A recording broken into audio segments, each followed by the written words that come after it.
Hey everybody, this is Paulio Jr. and today what I'm going to be showing you is how to change your oil in a 1999 Jeep Grand Cherokee. This is from any 1999 to 2004 Jeep Grand Cherokee. Mine is the 4.7 liter 8-cylinder one, and this is an extremely beginner's guide. There's nothing complicated about changing the oil on the Jeep. And the nice thing about the Jeep is that you do not need a jack either. So if you don't mind wearing some clothes that are dirty, all you're going to need is your new oil filter, your drip pan, 6 quarts of oil, and you can use an adjustable wrench, but I would say get a socket, and it's actually a 13 for where the oil is in the reservoir is 13 millimeters. It's a 13 millimeter socket. So we're just going to get right into it. So I'm obviously at the front, and what I'm going to do is push the drip pan down to where the oil is going to come out of, and try and let the Jeep sit for at least an hour, if not overnight, so that when you're taking it out, the oil's not burning your hands as as it's coming out and going in the drip pan. So what I'm going to do is set this up. We're going to go from the front, and I'm going to adjust the cameras so that you can see properly where everything is. Alright, right now I'm directly underneath the front of the Jeep, and if you can see that blue oil filter right there, that's what we're going to do second. The first thing we're going to do is empty out the oil, out. So as I'm just going to continue to go down here, and hopefully the cube is catching everything. Make sure I have my my socket.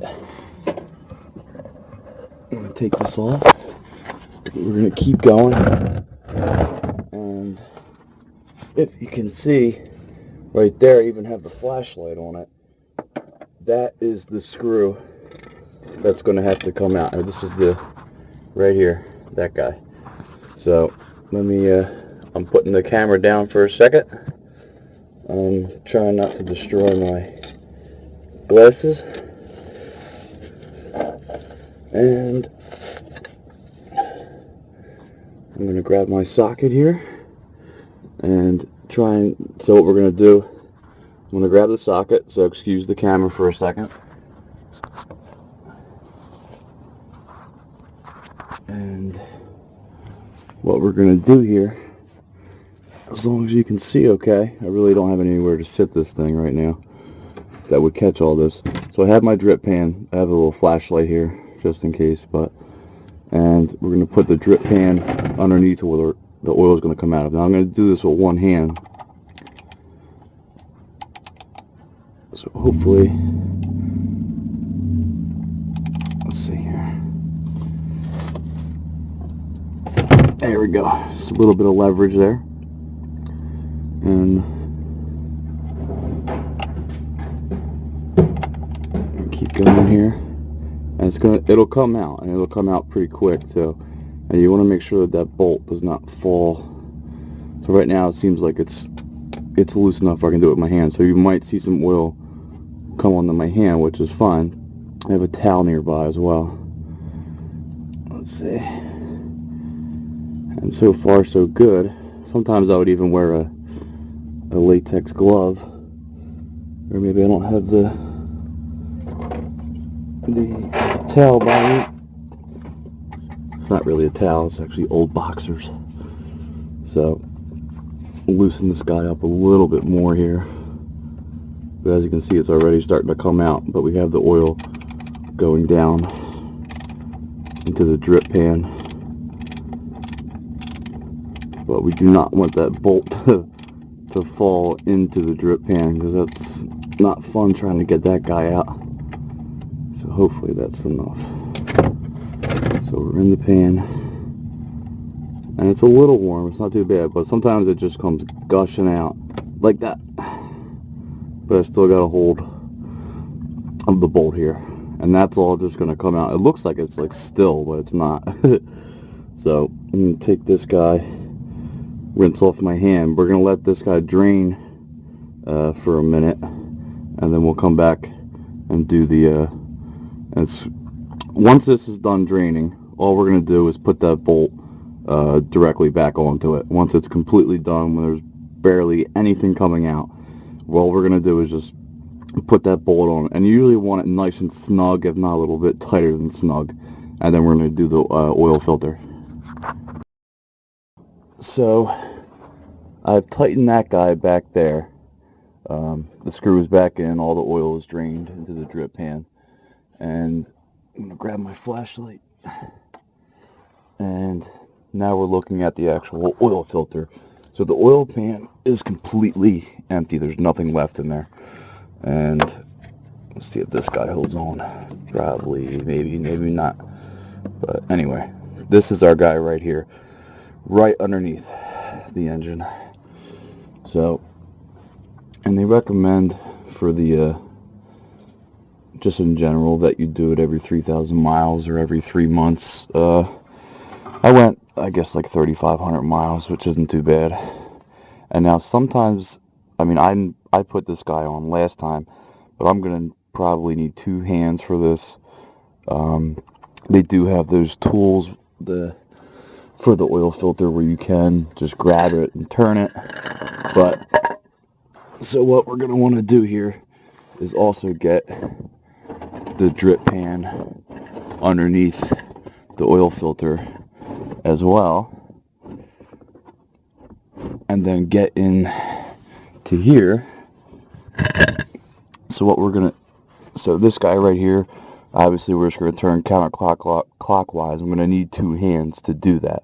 So I'm gonna put this down. I'm gonna take the filter off with 2 hands, and then put the new filter on. Alright, so I was able to get the oil filter off with 2 hands pretty easily. And what I was always told by somebody close to me was to, on the new oil filter, you get like a dab here, and you kind of, well, just kind of smear it around the top part of the cylinder head there of the filter, trying not to go into it, but I mean, all this oil is kind of, it's not too old, but I'm trying just to get it around the top here, so the next time that you do have to take off the oil filter, that it's not a pain in the butt. So as soon as I was able to do it with 2 hands, no problem. So what we're going to do now is just go back under, and we see the spot right there where the filter was. All we're going to do is get this in here. It even tells you on the filter, same thing, everything I do a little bit more than snug. So that's all we're going to do, is just get this guy in here if we can. Starts turning already. Get the new filter on, and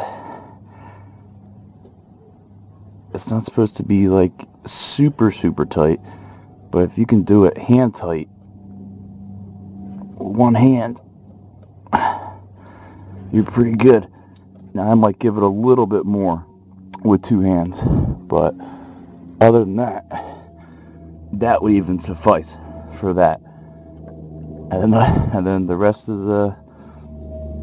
easy. This whole process is very easy. So that's it. So maybe tighten it a little bit more than snug, and then we'll go up to the hood. Now the Jeep takes 10W40, and the 10W40 is a pretty good all year round oil for the Jeep. So it's really not an issue unless you're somewhere where it is like -20 or 120 degrees outside all the time. But the 10W40 is safe all year round. So all we're doing, I just had the cap off, and initially take the cap off too. I should have put that in there. just so that the oil drains completely. But yeah, so we're going to take this guy off here. And I always have this guy with me with a cloth in case I need to fill up. Funnel, done. And then all you have to do is put in 6 quarts. You can buy the things at AutoZone where they have a 5-quart container, and then you would just buy 1 extra quart.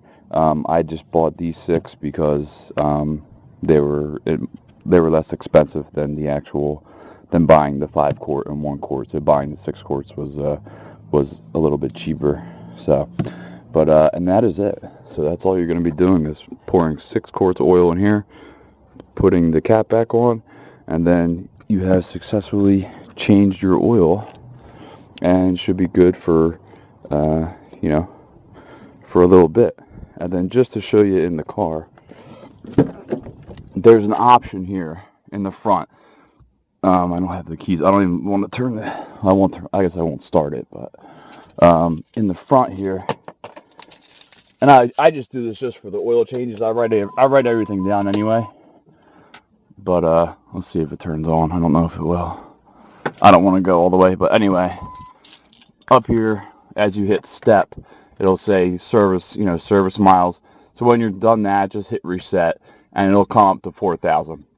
So you know that if you get, when that's, gradually going down, and once you get close to 1,000 and you get under 1,000, then I would say change the oil and all that good stuff. So hope you guys enjoyed. It's a pretty self-explanatory video for changing the oil on the Jeep. It's extremely easy and extremely quick, and you don't have to pay anybody to do it. It's a lot cheaper to do it yourself. So I paid 19 bucks for the oil and the filter.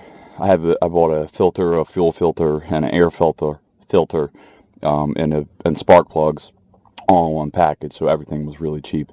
But yeah, so that's all there is to it. Hope you guys enjoyed. Thanks for watching. Later.